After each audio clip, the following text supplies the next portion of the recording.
Hi traders, welcome to the Ken Tank, where you'll learn how to avoid getting eaten by the sharks on Wall Street. It's always all information's for educational use only. I'm not making advice about what to buy, sell, or hold. Hello everybody, Ken Calhoun here, president of Day Trading University and TradeMastery.com, with another episode to help you avoid false breakouts when you're trading for both swing and intraday trades. We're going to start off with two swing trading charts and then move into day trading. One of the most important skills you can gain as a professional trader is trading instruments that have a sustainable trend where you can get in, pretty much anywhere and come out doing well in your trades. You don't find sustainable charts, good price action charts down in the under $10 a share range as a general rule of thumb. Instead, I like charts in the $20 to $70 a share range, mostly in the $20 to $50 a share range because they continue up. Here's Symantec, SYMC. What I like about this chart is its continuous uptrend. It doesn't have any major pullbacks or major parabolic arcs that sell down and cause stops. And one of the things that I wanted to mention is for my Swing Scans members, back on our August 13th episode, which was on this day, here's screen cap proof, the long trigger that I told everyone for SYMC was to go long, again, paper trading only, but a long trigger at 22.7. And you can see that hit for educational use only. Anyway, that did hit on the Monday after the Saturday event, not once but twice. So had a couple of chances to get long at 22.7, and it ran up over a point right out of the gate, and may still continue on up, but we'll see. But the point is, we had a nice clean 45-degree angle breakout. And on the longer term chart, it had a history of continuous buying. So it ran all the way from 17 to 24 here, the 7-point continuous run the last few months. So for swing trading, these are really ideal charts because you can get in not only on the initial breakout, but on secondary moves following gaps or above, say, shooting star high, which is why I called the long at 22.7 for my members right there. And it's off to the races. The other chart that I wanted to bring to your attention was UWTI, and that's one that also has a nice clean breakout pattern. And in this one, I alerted my members at swingscans.com. If you're not yet a member at SwingScans, be sure you join all of my other traders. It's a great service where we go over our top swing trading picks. You get 14 of them each week, top 10 stocks plus a couple of bonus under $20 ones, and then 2 ETFs. Anyway, I'd alerted my members along to UWTI at 23.7 back on the Saturday 13th broadcast. And the reason was, again, it had a nice cut pattern that had broken above resistance, and so I said to go long if it gets over 23.7, which, as you can see, hit right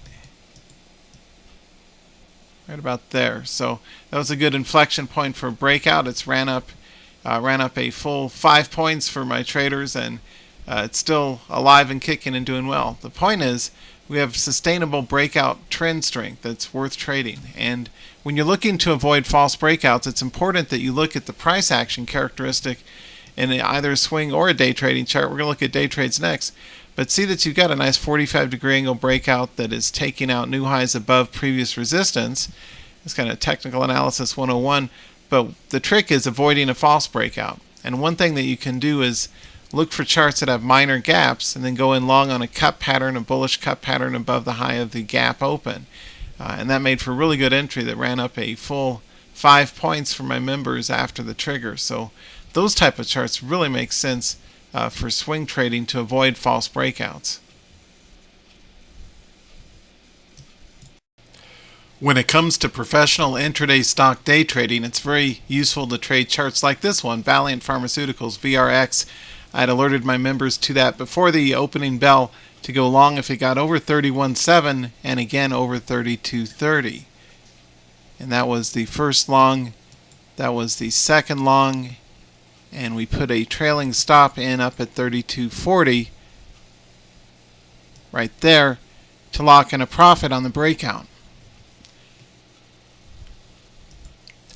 What I'm going to show you now is a brief video excerpt of the recorded session that we did that morning, so you can see the live alerts and how exactly it worked out, just for a minute or two, but you can see the strength of the breakout and time in sales as it's ticking by to show exactly how good that breakout winner worked. To avoid false breakouts, one of the things you want to look for is a wide range candle on a 1-minute chart at the right side of a bullish cup, and then you can go along above that wide candle because that's a good high volume, high volatility momentum candle. And so when you see a nice tall green candle parked on the right side of a bullish cup, you can go along above it, and that's a good classic day trading pattern entry. So that's why we said to go long right here and go long there and then sell there. And that was the live calls for the room on that day. Sell half now, trail a stop at 32.40 on any remaining open long in Valiant. So good longs. And again, the reason I nailed this one out of the park was because I knew it had good inherent volatility. I remember I showed you the swing trading chart before the market opened. I said even though it's kind of choppy and do nothing yesterday, I was optimistic for a long because of the story of its internal volatility being a really good winner for us so many days. Is kind of a proven winner for us. And so for that reason, remember I even mentioned when it does an open range breakout, a big run, a run here, a run there, a run there. Every few days it does a nice run, and we nailed it today. So that was a good breakout call for you guys because of the history of the chart. Here's another example of a winning breakout day trading call that my tradingtheopen.com live room members got back on Thursday, August 25th. The long call for that was posted at 27.40, and it finally took off and hit it right at 10 o'clock, right after 10 o'clock, and ran up a full 40 cents for everybody. And one of the things that I wanted to mention to you is, again, we look for a bullish cup, kind of an inverse head and shoulders pattern here, breakout.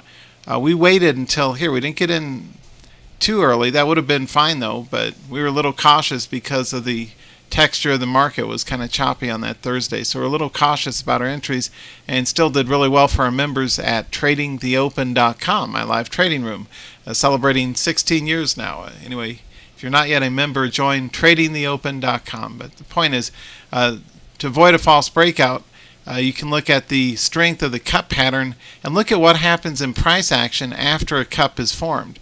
What's the slope of the line? Is it a nice sharp angle breakout, or does it just slowly grind up? And to avoid a false breakout, you want a nice sharp breakout following resistance, following a breakout above resistance. So for that reason, I like this GDX call for my members here at the 27.4 level.